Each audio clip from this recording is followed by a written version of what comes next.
Chào các bạn, chào mừng các bạn đã quay trở lại với kênh Nhịp Sống Nước Nga DT. Chúc các bạn một ngày vui vẻ. Hôm nay, tôi xin giới thiệu với các bạn về quy mô của hệ thống tàu điện ngầm ở thủ đô Moscow, Liên bang Nga. Nếu như nói một cách ví von rằng nhà thờ Thánh Basin, nhà hát Bolshoi hay điện Kremlin vân vân là những cung điện trên mặt đất, thì chắc hẳn hệ thống ga tàu điện ngầm Moscow sẽ là những cung điện bên dưới lòng đất.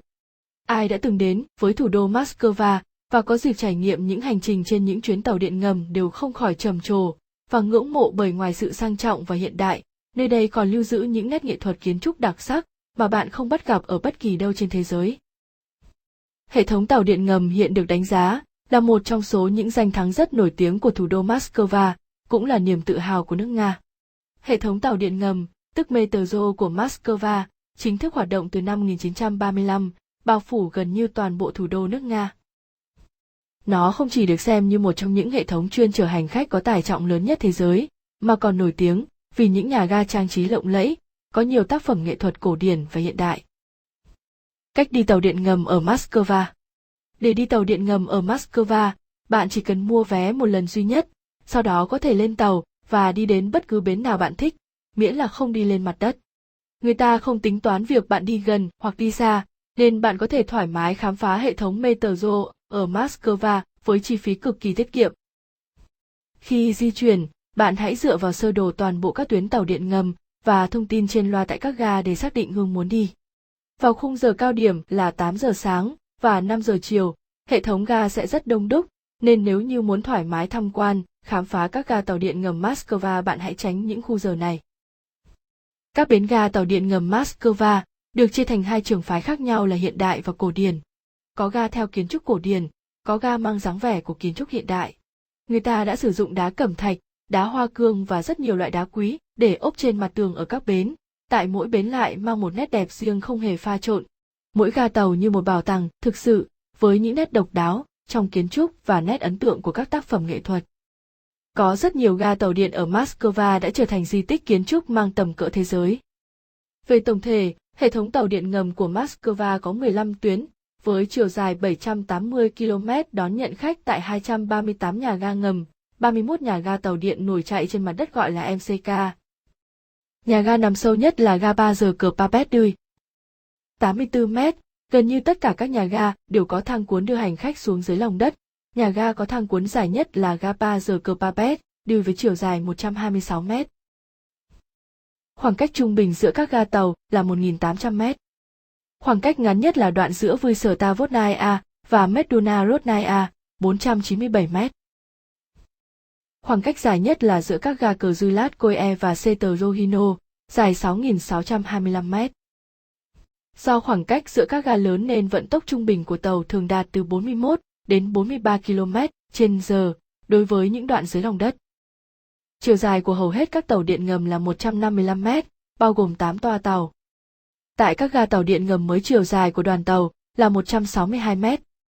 Chiều rộng của đường ray tương tự với chiều rộng của đường sắt trên toàn Nga là 1,524 m.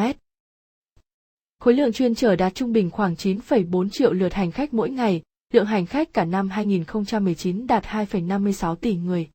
Tàu điện ngầm Moscow dẫn đầu thế giới về số lượng phương thức thanh toán tiền vé thẻ Troika, chiếm hơn 90% hành khách có nó. Ngoài định dạng truyền thống, nó còn được sản xuất dưới dạng móc chìa khóa, vòng tay, nhẫn, mã thông báo, phụ trang và nhãn dán vân vân. Hệ thống bán vé vận hành trên tàu điện ngầm Moscow vào năm 2020 được công nhận là tốt nhất trên thế giới. Để hỗ trợ công dân khuyết tật trong việc di chuyển, Trung tâm di chuyển hành khách Metro Moscow đã được thành lập vào năm 2013.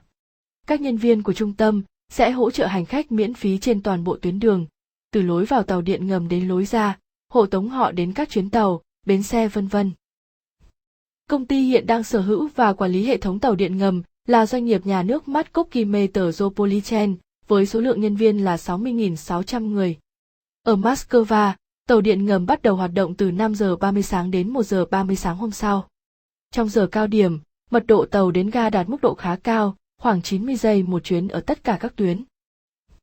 Những thời gian còn lại thì mật độ là khoảng 2 đến 3 phút một chuyến, và mỗi 6 đến 10 phút có một chuyến sau giờ cao điểm buổi tối. Một điểm đặc biệt khác là vì số tuyến khá nhiều, nên không có lịch tàu đi tàu đến ở tất cả các nhà ga ở đây. Có vé tháng cho hành khách có nhu cầu đi lại thường xuyên.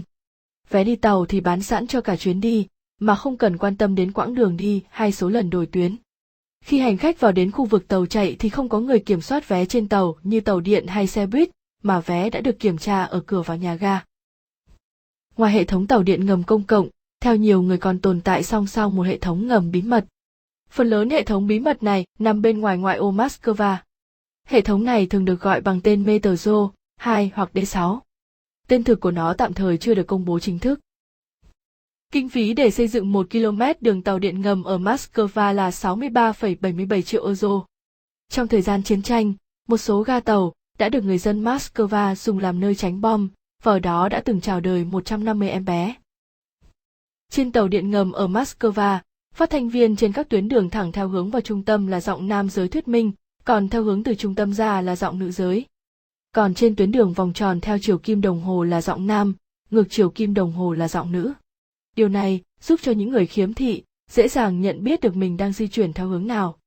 Đến đây, chúng ta có thể nói rằng rất khâm phục những người xây dựng và quản lý hệ thống tàu điện ngầm ở Moscow vì họ đã tính toán chi li đến những chi tiết nhỏ nhất trong cuộc sống hàng ngày của người dân.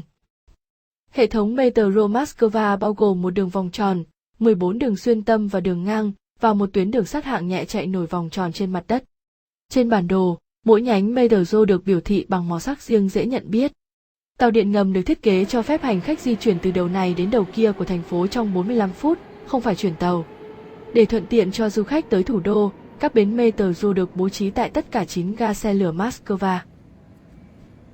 Du khách đến thăm Moscow cũng đặc biệt thú vị với sự trang trí của các toa xe điện ngầm, nó cũng giống như một bảo tàng. Mỗi đoàn tàu được trang trí với một phong cách riêng. Có đoàn tàu mô tả các trận đánh của Hồng quân, đoàn tàu mô tả các câu chuyện cổ tích vân vân. Đã có không ít huyền thoại và những câu chuyện thú vị về tàu điện ngầm Moscow. Thậm chí tại một số ga xuất hiện các tập tục riêng. Ví dụ, ở bến Metro quảng trường Cách mạng, nhiều người tới xoa mũi tượng con chó, ngồi bên chân chiến sĩ biên phòng. Người ta hy vọng vào điều may mắn mà chú chó này đem đến. Đã có thời để tránh điểm rủi, hành khách tránh khi đi ngang qua bức tượng con gà trống, đứng bên gối nữ nông trang viên. Sẽ mất mát tiền bạc nếu chẳng may chạm phải bức tượng. Thế nhưng lâu nay hẳn là lời đồn đại ấy đã được hóa giải, bởi chiếc mào và thân con gà trống cũng sáng bóng vì đã được bao bàn tay người qua lại vuốt ve. Cũng như không còn ai tin vào những lời đồn thổi ghê rợn về đàn chuột khổng lồ hàng đêm gặm nhấm đường dây điện và tấn công cả nhân viên tàu điện ngầm. Trước đây, từ năm 1993, tàu điện ngầm ở Moscow sử dụng vé từ cả trực tiếp lên máy ở cửa vào. Tuy nhiên, loại vé này đã được thay thế vào năm 2008, khi một loại thẻ từ không tiếp xúc được giới thiệu vào tháng Giêng năm 2007. Ngoài ra cũng còn có một loại thẻ thông minh khác, tên là tờ Troika được sử dụng không giới hạn cho số lần di chuyển. Một hệ thống nhận dạng khuôn mặt đang được thử nghiệm tại Metro Moscow để thanh toán tiền vé. Bất kỳ ai cũng có thể tham gia thử nghiệm. Để tham gia thử nghiệm này, người tham gia cần cài đặt một ứng dụng đặc biệt trên điện thoại di động, tải ảnh chân dung của mình lên đó và nhập thông tin thẻ ngân hàng. Khi vào tàu điện ngầm, hành khách chỉ cần nhìn vào camera đặc biệt, được lắp đặt trước cửa soát vé, hệ thống sẽ quét thông tin nhận dạng khuôn mặt, mở cửa cho khách vào, và tiền sẽ được tự động ghi nợ vào thẻ. Camera trong tàu điện ngầm nhận dạng được khuôn mặt, ngay cả khi hành khách đang đội mũ hoặc đeo kính. Công nghệ này được kỳ vọng sẽ loại bỏ việc mua và sử dụng vé đi lại, đồng thời giảm ùn tắc và chờ đợi trong giờ cao điểm. Moscow là thành phố đầu tiên ở châu Âu sử dụng loại hình thẻ thông minh này cho hệ thống tàu điện ngầm. Để có được thành tựu này, nước Nga đã đầu tư một cách bài bản, thậm chí đã trả giá bằng máu, tiền của nhà nước và nhân dân để có hệ thống Metro công cộng như hôm nay. Có câu chuyện thú vị về sự yên bác của Stalin. Chuyện rằng, có một nhóm kỹ sư thiết kế đến gặp Stalin để trình bày tiến độ thực hiện cũng như những gì đang làm. Xem xong bản vẽ, khi được hỏi ngài có hài lòng hay không, Stalin cầm ly cà phê đang uống đổ ra bàn, làm cho nước cà phê dính đầy quanh miệng ly. Ông úp chiếc ly xuống ngay trung tâm bản thiết kế và bỏ đi không nói câu nào. Khi nhấc ly lên, cà phê tạo thành một vòng tròn màu nâu, những kỹ sư hiểu rằng họ đã thiếu mất điều gì trong bản thiết kế này. Hệ thống đường Metro vành đai được bổ sung ngay lập tức. Quả vậy, lịch sử phát triển vận tải ngày nay đã chứng minh thiên tài của Stalin. Từ đó về sau, Trong tất cả các bản thiết kế tàu điện, riêng phần đường vành đai luôn được in màu nâu, để tưởng nhớ nhà lãnh đạo có tầm nhìn rộng lớn và kiệt xuất của nước Nga. Theo cách nhìn hệ thống điều khiển giao thông, thì có thể khẳng định Metro của Moscow là độc đáo nhất, không có gì tương tự trên thế giới. Độc đáo về hệ thống bảo vệ trật tự công cộng, độc đáo về di chuyển nhanh. Khoảng cách giữa các đoàn tàu chỉ có 80 giây, ngắt quãng ngắn như vậy giữa các chuyến tàu đến và đi, thì ngoài Moscow, không ở đâu có được. Nó không đơn giản là phương tiện giao thông phổ biến, mà còn là công trình văn hóa, khoa học, nghệ thuật độc đáo và là niềm tự hào của mỗi người dân Nga.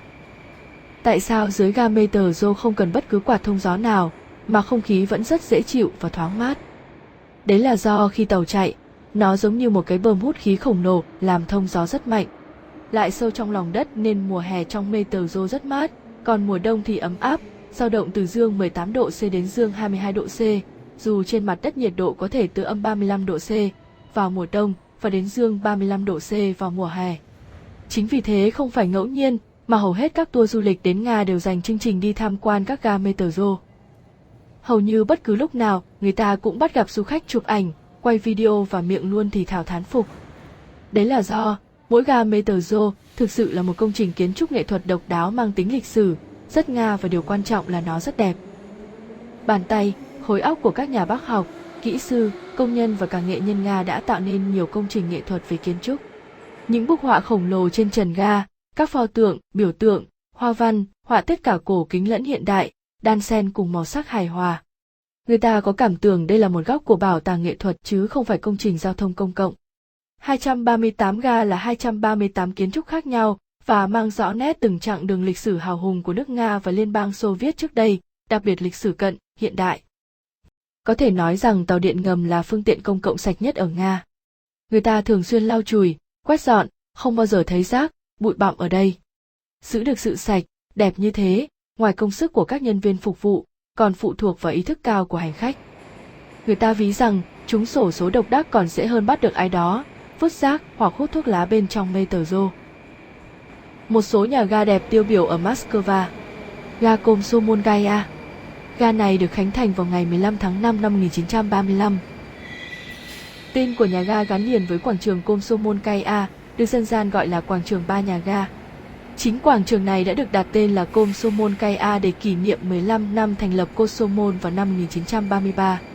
Tên gọi của ga được đặt để tôn vinh sự lao động quên mình của những đoàn viên Komsomol. Nhà ga được thiết kế với kiến trúc đáng kinh ngạc và sự đồ sộ hiếm có. Không gian của nhà ga được ví như một khán phòng khiêu vũ lớn với kiến trúc cổ điển vừa sang trọng lại vừa cổ kính.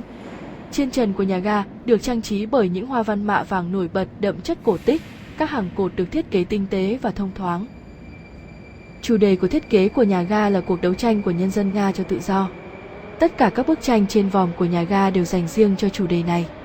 Nó mô tả các nhân vật chính trị và quân sự nổi bật bao gồm Kutuzov, Suvorov, Mimin, Pozharsky, Dmitry Dolgoi và Alexander Nevsky.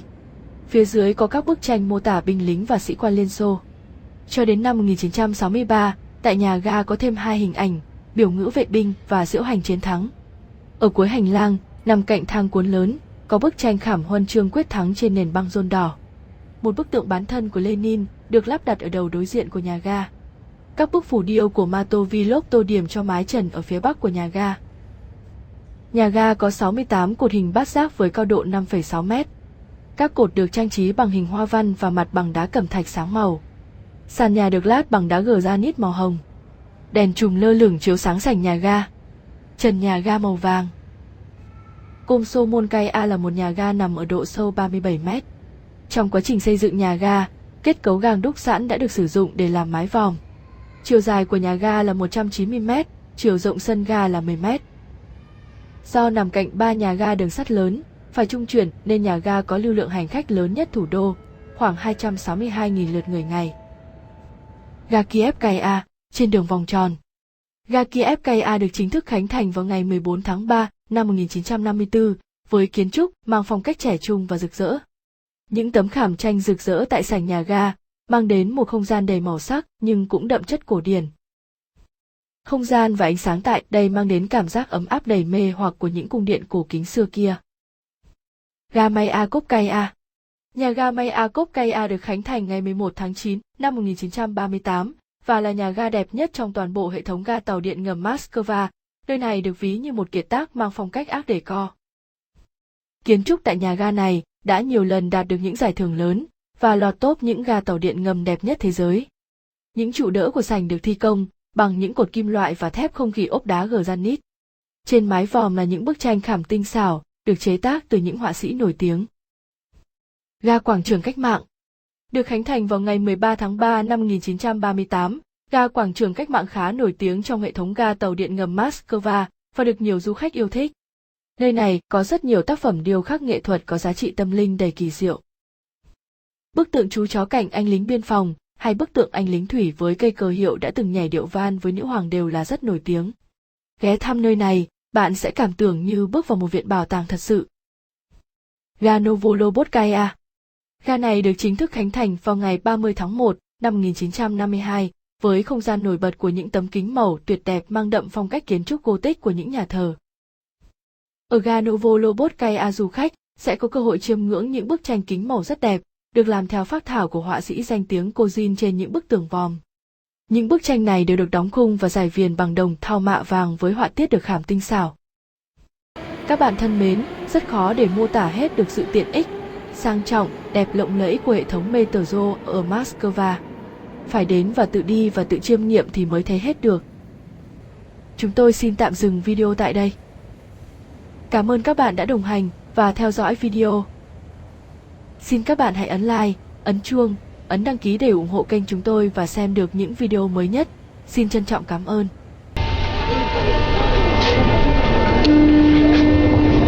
Осторожно, двери закрываются. Следующая станция – Речной вокзал. Платформа справа.